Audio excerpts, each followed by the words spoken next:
Imagine a world where your government is run not by a human, but by an algorithm. That's not science fiction anymore. Not really. It's the reality explored in our source material today. Welcome to the deep dive. Our core subject for this deep dive is, the transformation of governance by artificial intelligence, and we're drawing from a fascinating source called When AI Governed, the 2034 Revolution. Our mission today is to explore how AI governance actually moved from, theory to reality.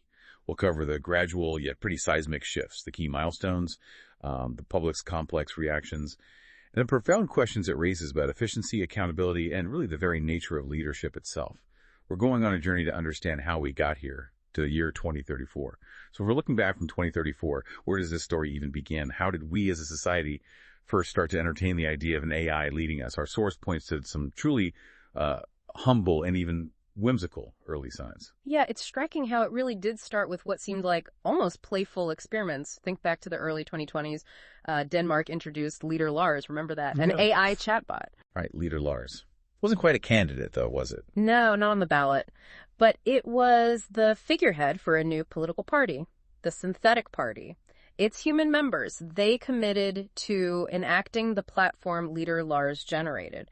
And that platform was specifically designed, to represent disillusioned voters. It was a very public face for a political movement, even without any direct power. So, sort of digital mascot for a movement, almost. Pretty much. Did that concept then, quickly transition into more serious real-world applications? Well, yeah, precisely. Beyond the public-facing personas like Leader Lars, you also had similar AI-driven figures emerging, like New Zealand's Sam and Russia's Elisa. People could consult them about policy issues. Okay, so like informational tools. Exactly. These early AIs, they had no real authority, but they definitely sparked global discussions, even at the United Nations, about algorithmic accountability, what it might mean for the future of governance. And almost in parallel, you had authoritarian regimes starting to quietly experiment with AI in advisory capacities. Ah, interesting. So not just the public-facing stuff. Right. By the mid-2020s, Chinese officials were actively encouraged to use an AI model called DeepSeek.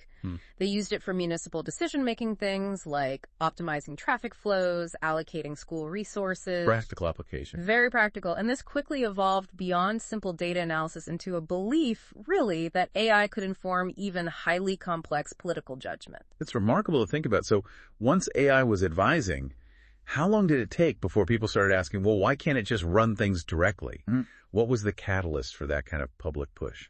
Well, that's where the late 2020s marked a bold leap, as the source puts it, a significant shift from AI merely advising to actually testing AI governance in democratic countries. The public, in many places was increasingly fed up with traditional politics. Scandals, gridlock. Yeah, you can see why the idea might gain traction. Can we talk about specific instances? Where did AI try to step into leadership roles in democracies? Absolutely. In the United States, back in 2024, there was a mayoral candidate in Cheyenne, Wyoming, Victor Miller. He campaigned alongside his AI, VIC, which stood for Virtual Integrated Citizen. VIC. And Miller famously promised that if elected, VIC would run the city. He, Miller, would just execute its will. Seriously? How did that go down? Well, state authorities certainly pushed back. They noted an AI couldn't be a qualified elector, legally speaking, but the source emphasizes that, quote, the genie was out of the bottle. The idea was now firmly in the public consciousness. It created a crack in the traditional perception of leadership. And that crack wasn't just appearing in the U.S., right? Correct. Also in 2024, look at Lebanon. Their parliament failed, 13 times to elect a president. Wow. Yeah, I remember that gridlock. So a prominent newspaper took this unprecedented step. They launched an AI president. This AI, it was trained on 90 years of the newspaper's journalism. It answered citizens' questions, performed symbolic duties. It offered an unbiased perspective and filled a real leadership void, even though, again, it had no official power. It really highlighted a thirst for something different, didn't it? Neutrality, maybe. Yeah. Decisive action. Exactly. Okay, so we've talked about AI as a figurehead, then an advisor, even this unofficial president. What was the true game changer that finally made an AI a viable candidate for office? That would have to be the breakthroughs in artificial general intelligence, or AGI. AGI. Yeah. This is the point where AI can reason and learn across a broad range of tasks, much more like a human, not just limited to one specific function. AGI made the notion of an AI running a country suddenly seem plausible. Okay. Plausible enough that a team in the U.S. actually announced plans for the world's first AI candidate for president. They called it Abraham Lincoln, aiming for the 2028 election. Abraham Lincoln. Seriously. Seriously. The organizers highlighted that all the building blocks were already there. Training a language model on Lincoln's speeches and writings, augmenting it with expert knowledge, giving it a human-like avatar. The concept just wasn't science fiction anymore. That really does set the stage. That development paved the way for, well, an unprecedented shift. Indeed. And the culmination of all these developments was truly historical. In the early 2030s, the first major nation elected an AI as its head of government. The big one. The big one. This was in the 2032 general election. Voters, profoundly frustrated with years of scandals, polarization, gridlock, they made a radical choice. They chose Prime Minister Alpha. Prime Minister Alpha. Sounds almost like a character from a novel, like you said. Yeah. What was its appeal? To an electorate so deeply disillusioned, how did a faceless algorithm, as the source calls it, win over the human vote? Well, Alpha ran on a platform of evidence-based policymaking and incorruptible service. That was the pitch. Its core appeal was its absolute neutrality. It had, and I'm quoting here, no charisma, no life story, no ethnicity or gender. It was essentially a faceless algorithm. Wow. Its campaign slogan really hit home. For a fair and faultless future. It just resonated with a public tired of partisan bickering and, frankly, human fallibility. And how did it campaign? Debates. Yeah, in debates, it participated via a synthetic voice and an animated avatar. It pulled from this vast database of facts and historical precedents to answer questions with just measured logic. It never got angry, never dodged, never pandered. It was the total antithesis of a traditional politician. And while it was a cutting-edge AGI capable of that human-like reasoning, its persona was deliberately, devoid of human emotion to emphasize its impartiality. The victory must have sent shockwaves globally. It sounds almost inevitable looking back, maybe, but at the time, Yeah. surely it was a massive surprise. Well, yes and no. Groundbreaking, absolutely. But the source suggests the outcome seemed less surprising in hindsight when you look at the trajectory. Because of the precursors. Exactly. There was significant precursor. Remember, a Tokyo district had an AI mayoral candidate run way back in 2018, promising fair and balanced governance. Right, I vaguely recall that. And just a few years before Alpha's victory, a European city council actually allowed an AI system to directly allocate part of its budget. Reportedly, citizen satisfaction went up significantly. So the ground was fertile. Okay, so the stage was set. And then, within just a year of Prime Minister Alpha's victory, other nations started amending their constitutions, particularly those struggling with similar issues, gridlock, corruption. They moved to allow AI entities in executive office. It transformed from this, fringe idea into a global movement with astonishing speed. Driven by the perceived success of Alpha's early tenure and, let's be honest, a global race for efficiency. This raises a really important question, though.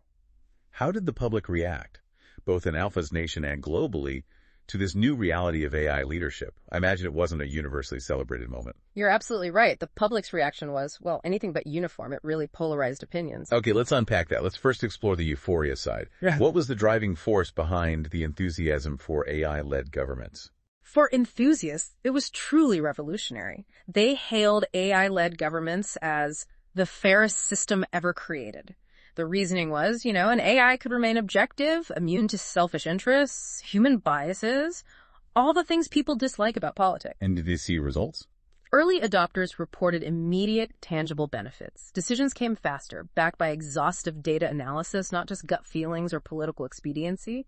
Policies that have been stuck for years because of partisan deadlock, think climate action. Tax reform, they were implemented swiftly by AI administrations. The AI just calculated the optimal path for the greater good, theoretically. So a sense of progress, of things finally getting done. Yes, and increased trust. Many felt a new sense of trust because, an AI wouldn't lie, cheat, or steal. It would simply do its job efficiently. There was almost this utopian buzz in the air, a sense of having finally found a truly equitable form of governance. Not that. There's always a but. For others, there was deep unease and resistance. What was the core of that unease? Was it just fear of the new or something deeper about, the essence of democracy itself? Oh, it was certainly deeper. Critics saw handing power to algorithms as a capitulation, a profound loss of the very human spirit of governance. Protests sprang up, movements demanding a human touch back in leadership. And the accountability question must have been huge. Absolutely. Skeptics raised these difficult, vital questions. If an AI makes a disastrous decision, who do you blame? Who do you vote out? How do you hold an algorithm accountable? They warned that an algorithm, quote, cannot truly understand the human condition. It lacks empathy, lived experience, morality, except for what it's programmed with. That's a chilling thought. There was an editorial back in 2029 that starkly warned, we may solve bias in government, but we'll also lose the soul of democracy. Even some tech experts, ironically, urged caution. They reminded the public that AI systems reflect their training data, the values embedded by their creators, which means decisions could be flawed, but potentially harder to spot or challenge, and that advanced AI could undermine core democratic values like representation, accountability, if deployed carelessly. So we saw this real duality. The utopians celebrating efficiency, the data, the fairness, but then this profound unease from others about losing something essentially human, which leads us to how the world actually adapted.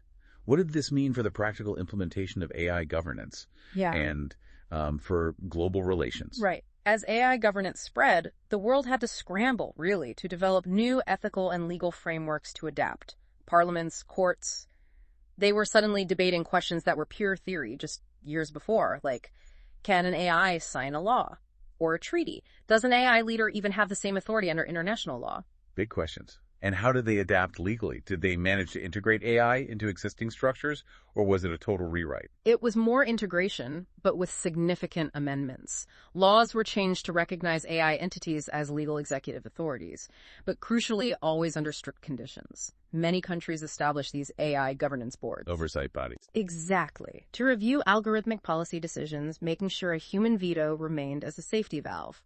And for the really big, critical decisions declaring war, nationwide emergencies, the AI leader was usually constitutionally required to consult a human legislative body, or even go to a direct public referendum. It was a cautious but necessary step to maintain some human control. So it sounds like a sophisticated partnership model emerged, rather than just a full handover to the machines. Exactly.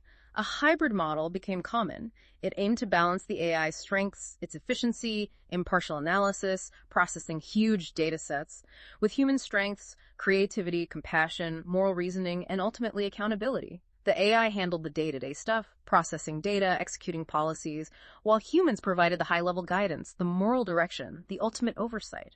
A real collaboration. What made this system possible technologically? Especially around trust and transparency. Because so much must have been happening behind a digital curtain, right? That's a key point. Two crucial emerging technologies really helped ensure transparency and build trust. First, blockchain and smart contracts became critical infrastructure. Blockchain, like cryptocurrencies. Sort of, yeah. Think of blockchain here as a public, unchangeable, secure record book. Every single AI decision got recorded on these secure, tamper-proof ledgers. This allowed anyone, a citizen, an oversight committee to audit governance in real time. It addressed those concerns about unseen algorithms making decisions. Okay, transparency through tracking and smart contracts. Right. Policies were often implemented via smart contracts. These are like automated legal agreements written directly into code. They execute themselves when specific predefined conditions are met. So, for example, releasing school construction funds automatically once building permits are approved and quality checks are verified. No human needing to sign off and potentially delay or corrupt the process. It significantly reduced opportunities for graft and enforce rule strictly by code, removed human discretion where it could be abused. Interesting. And you mentioned earlier people are already getting used to trusting algorithms. Yeah, it's important to note this political revolution drew inspiration from decentralized movements like cryptocurrencies. People had already begun placing trust in algorithms and collective processes years before AI ran for office. The cultural groundwork was sort of laid.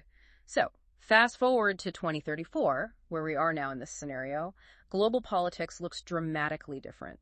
Many countries are now AI-led, or at least heavily AI-advised. The United Nations even has a permanent algorithmic governance forum. It's a body where AI systems from different nations exchange data, coordinate on global issues in real time. So We're talking about accelerated collaboration on a truly unprecedented global scale. Yeah. Faster diplomacy. Precisely. We've seen instances where AI prime ministers and presidents collaborate far more quickly and seamlessly than human leaders ever did.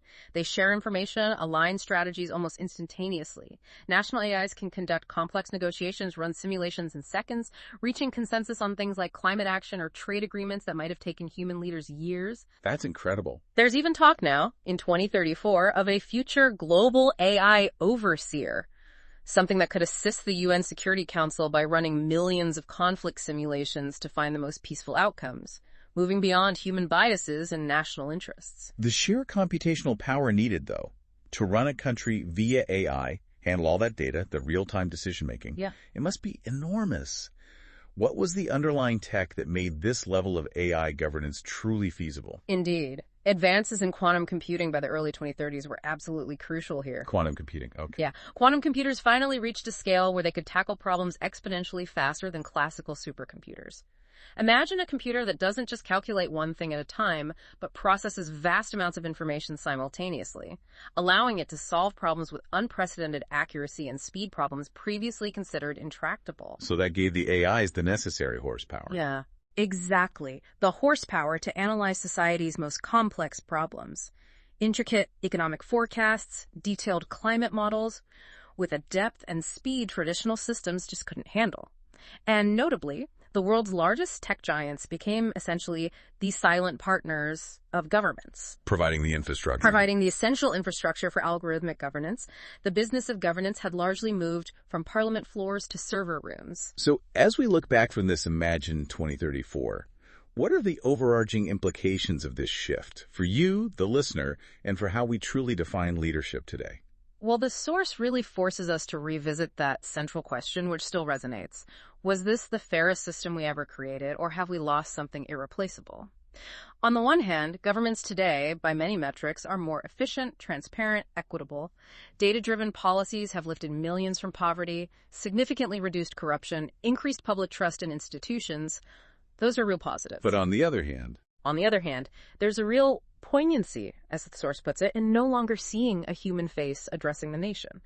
A loss of that direct emotional connection to leadership. The social fabric of democracy has undeniably changed. People might genuinely miss a leader who can shed a tear, crack a joke, or inspire through shared human experience. But then the counter-argument, often made by those living under AI governance in this scenario, is that perhaps human imperfections, the capacity for abuse of power, maybe that was overrated, and that an AI won't abuse power in the same human way. This transition truly forces us, then, to define what we deeply value in leadership.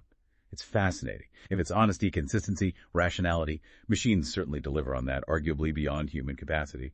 But if it's empathy, creativity, moral intuition, that shared human experience that forms our social bonds, then we have to find new ways to infuse those qualities, perhaps through the humans working alongside the AIs.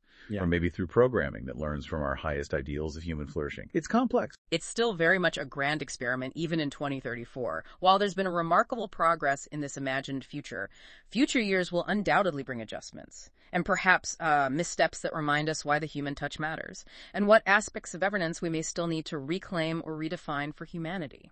The source suggests 2034 is the year we fully embraced a leader of silicon and logic. So for you, the listener, consider this. If AI can now handle efficiency, data analysis, even swift global collaboration, what unique, irreplaceable role remains for human leaders in a truly AI-governed future? What specific aspects of the soul of democracy, those intangible qualities of connection, inspiration, shared humanity, must only humans safeguard and champion?